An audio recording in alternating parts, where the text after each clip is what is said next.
come to the next contribution, and it's going to be presented by Ilinka Silvia Morosanu, and her title is The Role of Resonant Cavities in Amplifying the Emotional Impact of Actors.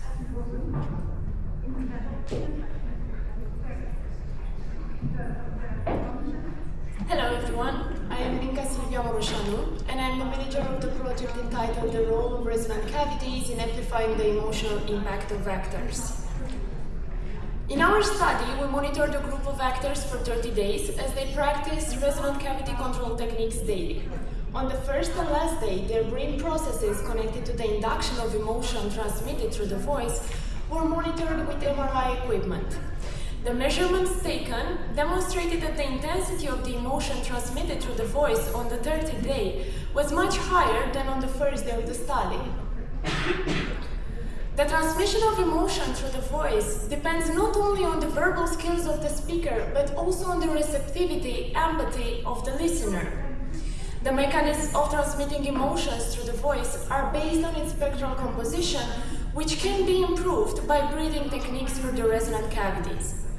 Some actors claim that there is a threshold of mastery that, if reached by the speaker, allows him to transmit very intense emotions to those who are listening to him. If we want to measure the intensity of the emotion transmitted through the voice, we must take into account the dual framework formed by the speaker, transmitter, and the listener, receiver.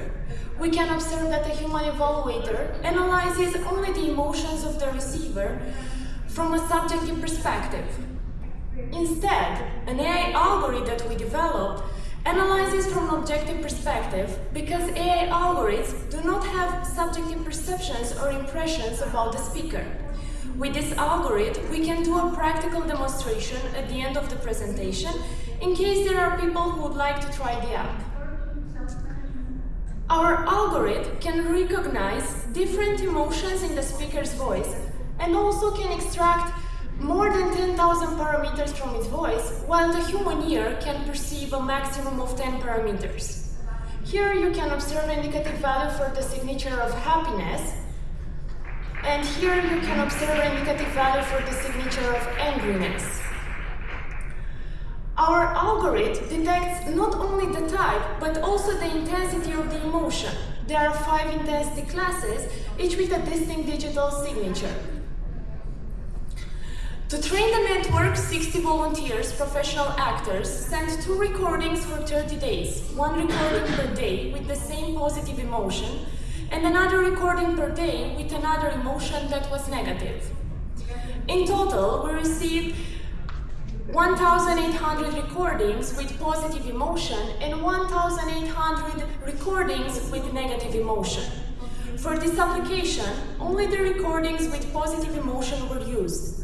These audio recordings were processed and the pauses were first removed, and then what remained was fragmented into 2 to 4 second files.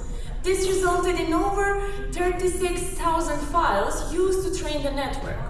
The recordings were labeled by teachers who, depending on the intensity of the emotions transmitted by each volunteer's voice on each of the respective days. We identified 5 signatures that correspond to the 5 levels of intensity of the respective positive emotions. So our AI algorithm reached a performance of 84% in identifying 5 different intensities of emotions impregnated in the voice from 1 to 5, where 5 is the highest value. Our AI algorithm will help you monitor your daily progress in amplifying the emotional impact of your voices. This is what our application interface looks like. We measure with the spectrometer as further scientific evidence the spectral composition of the actors' voices. On the first day, the intensity of emotion was low, and on the 30th day of training, when the intensity of emotion was reaching frequencies. We compared the intensity of the actors' voices with the AI-generated voices imitating them. We measure both with human raters and with our AI algorithm. Both results showed us that the AI voices can match the intensity of emotions of the ordinary people voices, but not those of the actors' voices. So, in conclusion, the actors and the singers are the only ones who will not be able to be manipulated by the AI voices. Instead, the ordinary people can be. Thank you for your attention. And if anyone wants to try the application, my colleague in the back will be there and it is at your disposal. Thank you very much.